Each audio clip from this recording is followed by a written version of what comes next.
Hey guys, welcome back to Season 2 of Settlers. Today is episode 4 and we'll be building the Carpenter's workshop alongside an additional guard tower. This video will be quite story heavy in the latter half, a story which will be important for the rest of the season. So without further ado, let's get started. Firstly, for the Carpenter's workshop. This is going to be a somewhat open air design, and even though it's a vital workplace for the tribe, I don't want it to feel too well constructed. I firstly built up the baseplate using wooden foundations at the centre with flotsam ceilings on two sides, supported by pillars and door frames for the scaffolding vibe already present in the village. Next, for the interior walls. I want to keep things simple, so I firstly built a small open section in the back left corner. I then used the stairs trick I've used multiple times now to quickly place a pillar on the outer corner of the flotsam ceiling, and I ended up repeating this step on all three corners that did not have a wall present.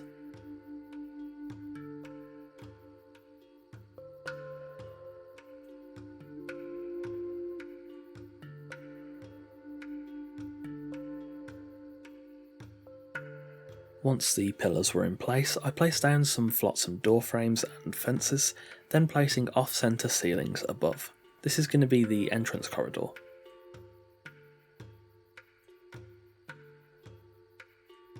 I then moved a bit further back and placed some more off-centre ceilings above the workshop floor at 2 tiles high.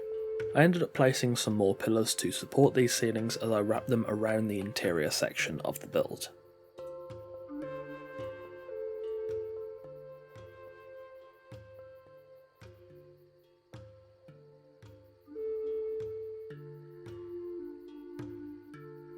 I also added some door frames to overhang the ceilings and add a bit more depth. Finally, I added flotsam rooftop pieces on the lowered ceilings and then wooden roof pieces atop the storage and work area to protect the valuable resources underneath. I built this floor with a hip design and a flat top, and I then went back inside and filled any gaps.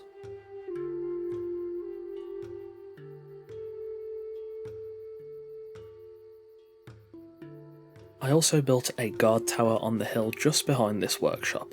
This guard tower is identical to the others I've already built around the settlement, and thus it is quite simple to build.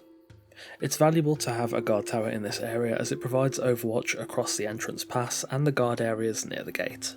This is probably going to be the last guard tower in the Overlook, as I think having one at each main portion of the settlement, making for 3 total, is the perfect amount. Again, the watchtower is basically just a copy-paste of the others, though I did construct a little more of an intricate stairway to access the guard tower from the settlement floor.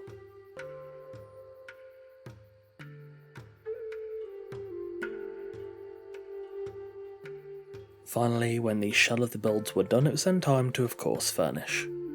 Approaching the workshop, I've added door frames to the lowered ceiling and lit the build with braziers and torches.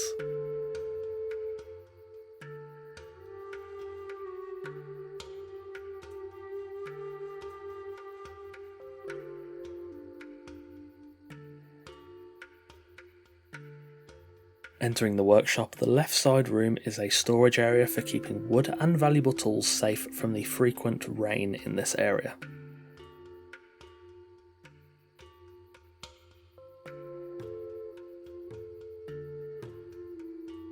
Within the workshop, the much older carpenter Darfari watches over his son Salone as he attempts to learn the craft. Darfari is getting on in age now, but Salone is still young and full of energy, very much capable of mastering woodwork and helping to supply the rest of the tribe in the future. The workshop itself is pretty messy and cluttered, but it works well for the vibe I'm aiming for.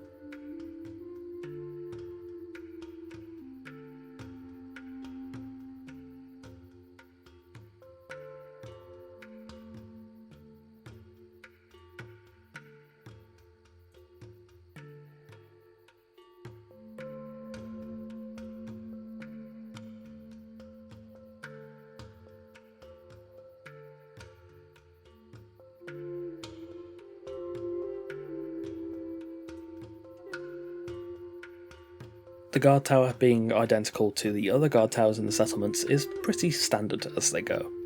The bottom of the tower contains crates and barrels for some extra storage, and of course access to the top of the tower is attained through the staircase that climbs the rickety shaft.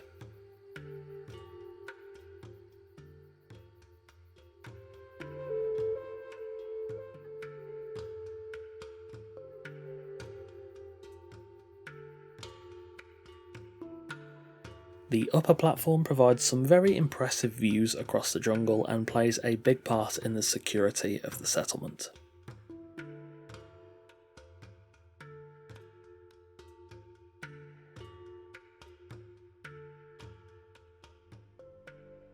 The encounter with the Yhaargan did not go well. Tella lays dying in the grass, her body riddled with arrows, her fellow Darfari already corpses.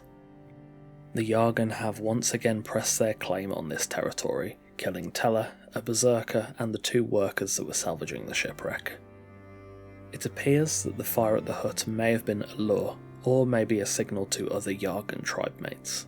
The Yhaargan and Darfari have a long history in this jungle. They have been to war many times over the decades, mostly over territory, often initiated by the Yhaargan. These wars were fought in vicious skirmishes that only ever resulted in Pyrrhic victories, each clan taking heavy losses in the battles. This conflict was unsustainable, neither side could win. Reaching this conclusion, the tribal chiefs eventually met to discuss peace arrangements. In these negotiations, the 2 sides decided to simply split the land in half. The eastern jungle was reserved exclusively for the Yhaargan, with the west side being allocated to the Darfari. The tribes agreed a central rift between the 2, which they named the Divide. Both tribes agreed not to settle or hunt here, due to the proximity of the other tribes' borders. It appears the Yhaargan have now broken that agreement. Deep in the eastern jungle lays one of a few Yhaargan camps. Previously a nomadic tribe, they've struggled to lay down roots in a single spot, preferring instead to live in multiple smaller, scattered settlements. This particular camp, the home of the Yhaargan tribal chief, watches over the southern side of the jungle, and the people there have slowly pushed into the Divide over the years in search of resources. The Yhaargan worship a strange, ancient god of savagery, a demon from the tenebrous chasms of the abyss below the world. With their god's savage nature, they've chosen to push their claim on the Divide even after the peace agreement. They are a tribe of war, their gilded masks are the decorated skulls of dead Darfari from wars past. Retreating back to their camp after the attack at the shipwreck, the Yhaargan return to their normal life for now, even as war brews on the horizon. While sacking the shipwreck and the nearly dead Darfari, one of the Yhaargan removed the mask of the dead berserker. He's chosen to wear it as a trophy of the victory and an omen of war, though the mask's powers are not something the Yhaargan have experienced before. As Tella lays in the grass, close to expiration, she sings a silent prayer to the cannibal god Yaahrgan. She knew all too well that death was looming, and she would soon be amongst the dead in the world of her god, but she hoped her prayers would bring a vengeful destruction upon the vicious Yhaargan. And there we have it, Season 2, Episode 4 of Settlers is now complete. The spectre of war is hanging over the heads of the Darfari once again, and with the Yhaargan making the first strike, our tribe at the Overlook must now decide how to fight off these savages once more. If you enjoy my content, all the links to my Twitch, Twitter, Discord, Patreon, Host Havoc affiliate page, NordVPN discount and NordPass discount are available in the description below. However, of course, you can simply just leave a like, a comment or subscribe. Any of those are very greatly appreciated. Patrons get a bunch of nice benefits, including sneak peeks of videos, your name in every video, custom made wallpapers in 1080p and 4K resolutions, full-size build blueprints, Discord roles and more. As always, a massive thanks to our patrons Sadialot, Randar, Connor, Ivy, Torn, Ill-Fated, Coffeeman04, Jacques, Marion Ladd, Ryan, Ben, Alfric, Eagle Rose, Psychotic Diva and Melanie. As always, thanks for watching, take care, and I'll see you soon.